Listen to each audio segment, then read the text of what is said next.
Selamat malam Indonesia, Anda mendengar Bali terkini pukul 22.30 WITA. Gagal panen komoditi pertanian yang terjadi di sejumlah daerah di luar Bali tidak mempengaruhi kondisi pasar di Kota Denpasar. Berdasarkan pantauan Dinas Perindustrian dan Perdagangan Kota Denpasar, pasokan dan harga sembako di pasar-pasar besar masih stabil sampai saat ini. Gagal panen komoditi pertanian seperti padi dan cabai di sejumlah daerah di luar Bali sangat riskan berdampak terhadap harga. Namun kondisi tersebut tidak berpengaruh signifikan terhadap kondisi pasar di Kota Denpasar. Harga bahan kebutuhan pokok, utamanya beras dan cabai masih stabil, tidak menunjukkan peningkatan.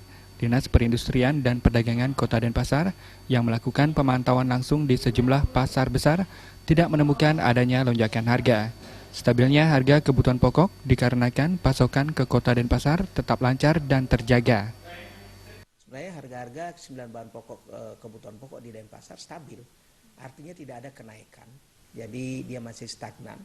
Jadi yang ada kenaikan sedikit cuma cabai kecil dengan bawang merah, dan ini mungkin karena pasokan saja ya, karena pasokan. Nah oleh karena itu harga-harga yang berkembang di luar tidak berpengaruh kepada harga di Bali. Saya kira itu. Jadi masih stabil harga di Denpasar. Mudah-mudahan dalam bulan ini saya kira tidak akan ada berpengaruh besar lah terhadap harga-harga.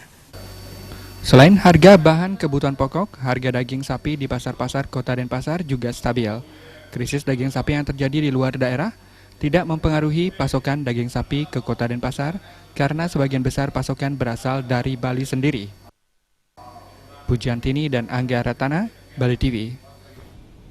Pemirsa, demikian seputar Bali terkini kali ini. Nantikan informasi menarik kami dalam seputar Bali terkini pukul 23 WITA. Salam Indonesia.